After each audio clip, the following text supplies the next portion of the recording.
This is Egypt's #1 for hit music, 104.2 NILE FM.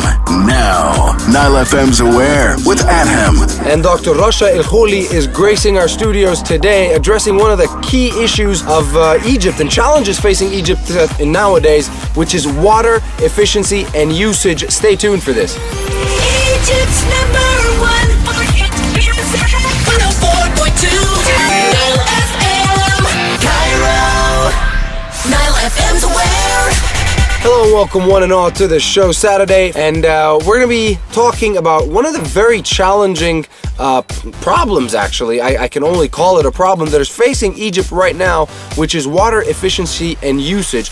And here to help us address this issue, the wonderful Dr. Rasha from Heliopolis University, dedicated to sustainable development as well, is here to address this very issue. First of all, welcome on the show, Dr. Rasha. Hi. And I don't say doctor just like, Rasha. Tabgilan. She actually is a university professor, so I have to say doctor.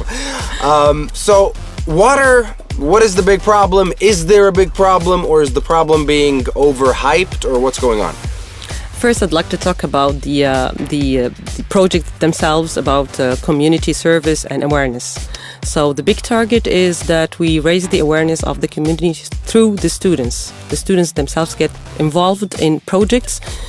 These projects are part of the learning process and graduation requirement. Wow.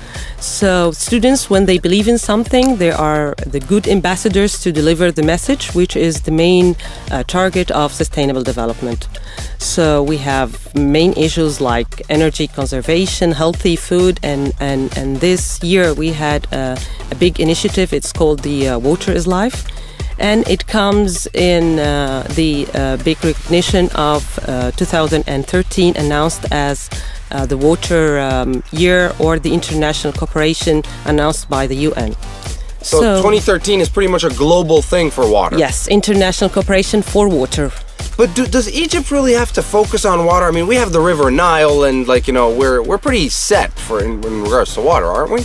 Well, that's the most known impression to people, that we have the Nile. We don't need to worry, but actually we do have to worry. We are. Oh boy. Yeah, we are. We are a water-stressed country. We are announced a water-stressed country from 8 years ago. The per capita share has declined from when we had an agreement 50 years ago. Okay, no, hold on, because I'm going to need more details, and I'm having a facepalm moment right now. What do you mean we're a water-stressed country? I don't understand. Well, that's an international standards that if the per capita share declines to less than 1,000 cubic meters per year, we are a water-stressed country. And now we are even something around 700, 800. Yes, because the population is growing. We have a fixed share of the water since 59, and then the per capita share of water is declining. So now water is a hot issue, and there is no development without water. So basically what you're trying to say is that our share of the water from the Nile is fixed since back in the 50s, and now our population has quadruplified. So basically that's where it comes from. Yeah. So I'm guessing, and obviously, it's pretty obvious, I'm just stating the obvious here, that the only solution out of this mess is to not increase the amount of water that we have, but rather use whatever water that we do have more efficiently. Am I correct? Yes, you're right. Actually, we have other sources like groundwater, like the reuse, but still we need to focus on our consumption of water, our norms and habits, that we waste a lot of water because we're not paying much for water like electricity, and thus it's essential that we go for campaigns that make people aware how much we're wasting, how to save water. What exactly are you doing? What exactly is the Water is Life campaign, and what's the scope of it? Well, the main theme is that we don't get professionals to do that. We get the students to do that, because that affects their community, their families, their friends, and their peers in that respect. So we get specialists, experts to talk about the main concerns and challenges facing Egypt with respect to water saving and water quality. And then it's an open discussion that students get involved in, and then they start to build their own material to use, their own information, their own flyers, posters, whatever, videos, whatever they will use in the campaign. And then they put a plan, whom to meet. They have lots of target groups like meeting points. They have schools. They have You mentioned farmers as well, and farmers. They went to mosques. They went to churches, and wherever they can see that this is the best they can present their ideas, they went to.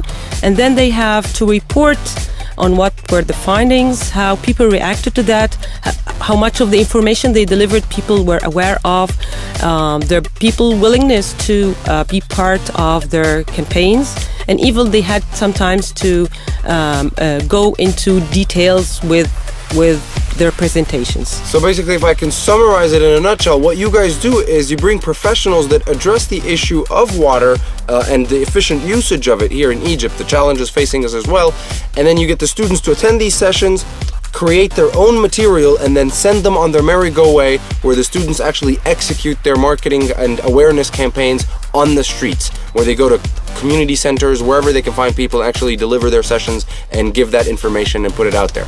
Exactly. I absolutely love the idea. The challenges facing Egypt in respect to water and the efficient usage of it. And university students attend these sessions, and then they kind of split into groups and formulate their own awareness campaigns about water and the challenges facing Egypt in regards of it. And they go out to the streets. They actually present and create these campaigns and deliver them to people in community centers, mosques, churches, wherever they can find people. Now, you mentioned that they get feedback, and there's a lot of findings through this campaign. Please do share. Well, the first thing that I can say is that people are not really concerned with water saving or the amount of water they use. Guilty as charged. Yes, it's the same case, that people believe that we have the Nile and we have water, and there is no problem with that. But the issue is that when they come to talk about numbers and facts, they start to realize that yes, we do have a problem, and it would take me not much effort to save water. So why do I sense that I'm going to have another facepalm moment in a matter of seconds? So what is the data? What's going on? Well, the majority really did not, regardless whether they were kids or adults, they did not have the awareness about the water stress issue of the country, or even the numbers of how much water is wasted. Like, for example, if you brush your teeth, you waste like something like 10 liters every time you brush your teeth.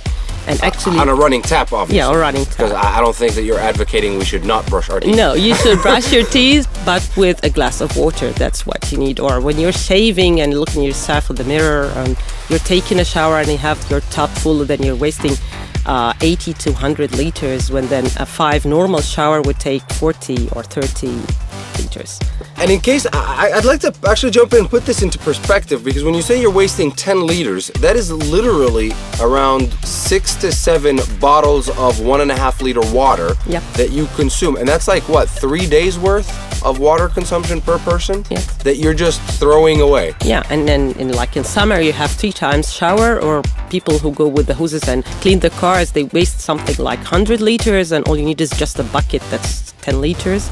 So these are normal things that we do every day, and then we waste a lot of money, and then it's simply that we're not aware that this water is life. And these things, when combined, we can. Does it actually make a difference? It makes a difference. If you start one person, and then I go to my peers, and I go to my family and community, then I'm making a difference. If I want to make a difference, I have to be the change. I have to do the change myself. And it's coming to be that time of day, and unfortunately, we have to wrap things up on this edition of NileFM's AWARE. Dr. Rasha, it was an absolute pleasure having you on the show. Although the information that you shared is quite scary, because I cannot believe that even though we have the River Nile, Egypt is currently, and since 2005, considered a water stress country. Because our share of the Nile is fixed since the 1950s, but our population has quadruplified. And subsequently, the only way out is to start better using the water that we do have. Thank you so much for the tips and hints and all of that stuff that you gave us. Now, if I'm a listener and want a little bit more, I want to know more about the campaign, more about your findings. How can I get in touch with you guys? Is there a website? Is there a Facebook group? Yes, there's the website of the university, and then the students are willing to cooperate with other students. They've already started that, not just the students of the university, but other universities or even school students. And they are projecting their projects as a whole as a material to be used for the public. You can download it and use it. And even the students, because it's it's every year project that will be done. So the students are willing to go in other campaigns rather than the university's campaign. They believe in that. We all believe in that. And we hope that whenever we spread the information and the awareness, people will believe in that, and then we'll start to make the change. Thank you so much for that. I mean, wonderful kind of open source manual that you're giving people that you could just easily go ahead and download. I can't say thank you enough, and it's absolutely been a pleasure having you here. And if you're listening and you're out there and you're just like Dr. Rasha, involved with a social development initiative or an NGO, and you're basically giving back to the community, I'd love to have you right here on the show and address your NGO or initiative. Just send me a quick email, aware@nileradioproductions.net. Again, that's aware@nileradioproductions.net. Tell me a little bit about your organization, and I'll get in touch with you. We'll have a quick interview just like we did here with Dr. Rasha, and hopefully we can all get together and give back to the community. That's it from us. We'll catch you next Saturday with another hot topic, so to speak, and what is being done on the ground to give back to the community. Take care.